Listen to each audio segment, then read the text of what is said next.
부자들은 경제신문을 읽는다. 한국투자증권 김권진 차장과 함께합니다. 안녕하세요.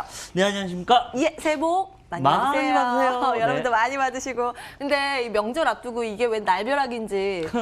유유유. 그러게 말이에요. 지금 우한 폐렴의 이제 확산 속도가요. 심상치가 않습니다. 이 업데이트 좀 해드리려고 하는데 지금 뭐 백신 치료제도 없는 상황에서 WHO에서 비상사태 선포 여부 사실은 어제 막 논의를 했는데 네네. 아직 결정을 못 내리고 오늘로 미뤘거든요. 현지 네네. 시간 오늘 결정이 됩니다. 지금 비상사태 선포가 되면 그 발생 국가들 여행 자제 권고가 나오고 지금 중국은 우한 폐렴 발병지인 우한의 한시적인 봉쇄가 오늘부터 시작이 됩니다. 네. 그래서 좀 걱정되는 부분이 관광 산업이 위축되지 않을까. 앞으로 서비스업 고용 타격 가능성도 제기가 되고 있거든요. 좀 분석 도와주시겠어요? 네, 그렇습니다. 여러 가지 이런 이슈들이 계속해서 도출이 되고 있지 않나라는 얘기를 해드리겠습니다. 2003년도에 우리가 사스 여러분들 기억나십니까? 좀 정말 무섭기도 했을 정도의 이런 이슈였는데 거의 뭐 비슷한 종의 어떻게 보면 지금 현재 바이러스가 지금 현재 발생이 되고 있다라고 생각하시면 될 것 같습니다. 아직까지 이런 확정된 게 없다 보니까 우리나라의 경제 성장률이나 이런 증시에서의 좀 안 좋은 점이 계속해서 도출이 되고 있고요. 우리나라하고 가장 많이 밀접한 국가라고 할 수 있는 중국에서 이게 발생이 돼버렸다는 것 때문에 우리나라한테 조금 별로 안 좋은 이슈다라는 얘기를 해드리겠습니다. 실제 사스 때는 그 달에 발생된 달에 한 5% 정도가 하락을 했던 걸로 지금 기억을 하고 있고요. 분기로는 한 2달 정도 없어질 때까지 3% 정도가 하락을 했던 거, 증시가 하락을 했을 정도로 증시의 영향이 컸었다라는 거 여러분들 꼭 기억해 주셔야 될 것 같습니다. 우리가 가장 먼저 많이 얘기를 하는 게 바로 환율의 흐름이 될 수 있을 것 같은데요.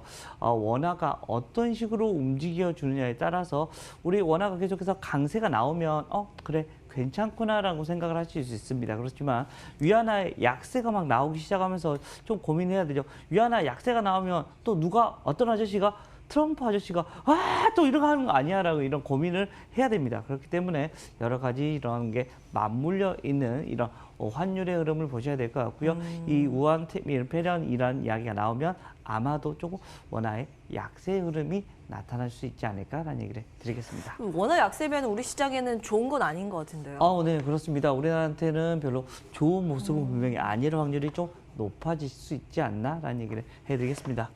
특히 우려가 되는 게 이제 조금 괜찮아질까 살만할까 했던 여행주, 항공주 이쪽이요. 그러니까요. 뭐 어떻게 보면 시진핑 주석이 우리나라에 오면 한한령이 풀려지고 여러 가지 좀 긍정적인 이슈가 좀 많지 않을까라고 생각을 했지만 또 이러한 또 이슈가 나와버리면서 최근에 이런 관광객 유치 어떻게 보면 중국 이런 여행사 쪽에서 이런 우리 단체 관광 이제 한국으로 가자라고 얘기를 했다가 실제로 올라온 게 있었답니다. 근데 이게 바로 삭제가 됐다라는 얘기 도는 것 같습니다. 이 말은 무슨 말인가? 결국은 이 이슈는 여전히 한한령이 완벽하게 풀리지는 않았다. 아마도 시진핑 주석이 어떻게 보면 한국으로 오면서 선물 보따리 짜잔 이렇게 내놔야 될 거를 지금 이제 기다리고 있었는데 분위기는 조금씩 무르익고 있었는데 좀 돌발 변수가 또 하나 발생이 됐다.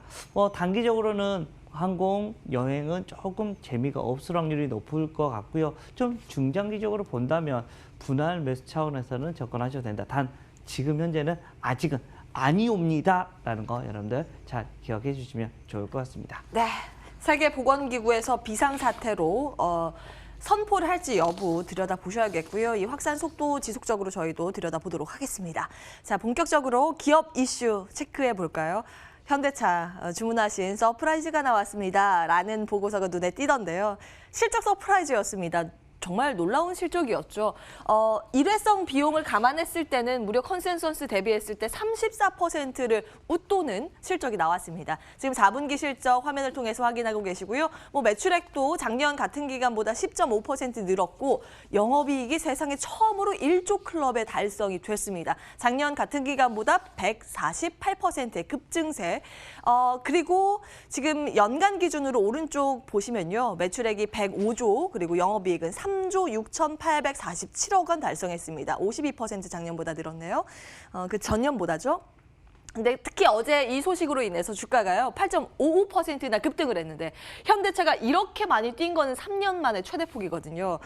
여기에다가 엘리엇은 100기를 들고 뭐 현대차, 현대모비스, 기아차 이거 3사 다요. 지분 모두 매각했다라는 소식까지 전해집니다. 체크해 주실까요?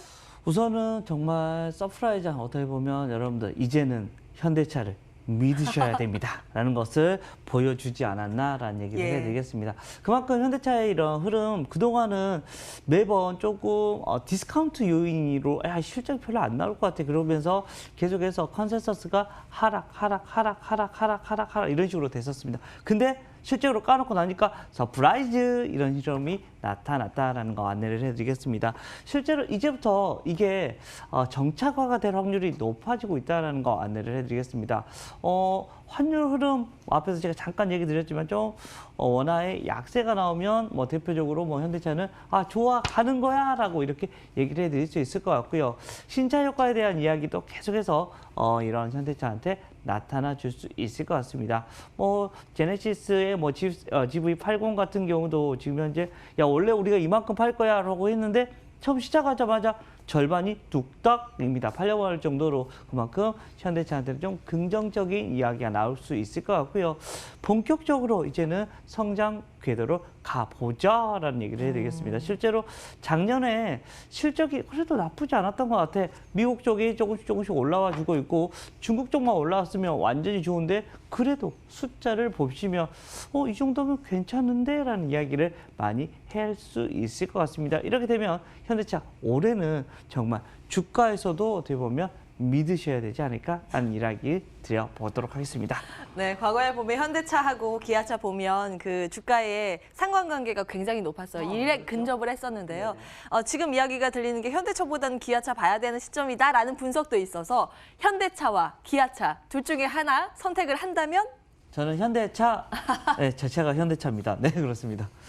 네, 사심도 담아서 그러나 이제 앞으로의 상승 여력이 조금 더 있어 보인다라는 관점에서 현대차 꼽아주셨습니다. 지금이라도 담아볼까요? 어제 많이 급등했는데. 예, 괜찮을 것 같습니다. 현대차 뭐 이제 숫자가 나오는 것은 어떻게 보면 단기성의 이런 호재가 아니라 숫자가 나왔다는 것은 올해도 좀 기대를 계속해서 해볼 수 있는 모습이 나올 것 같고요. 아마 실적에 대한 이런 컨센서스가 아마 계속해서 올라갈 수 있을 것 같습니다. 뭐 증권사 레포트들도 나오면 다 긍정적으로 더 위로 올라와주는 분명히 레포트들이 나타날 것이다라는 얘기를 드리겠습니다. 예, 현대차 체크를 해봤고요. 이제 명절 앞두고 있는데 우리가 떡값 챙길 수 있는가? 춤추는 삼바 보도록 하겠습니다. 지금도 매수 기회가 될까? 잠시 뒤에 여쭤보도록 하고요.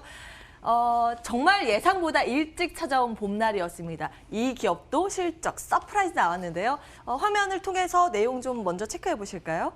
지난해 4분기 실적 그 전년보다 무려 830%나 영업이익이 급증했습니다. 오른쪽 화면 1,000억 원을 기록을 했고요. 컨센서스가 443억 원이었으니까 무려 2배 넘게 잘 나온 거죠.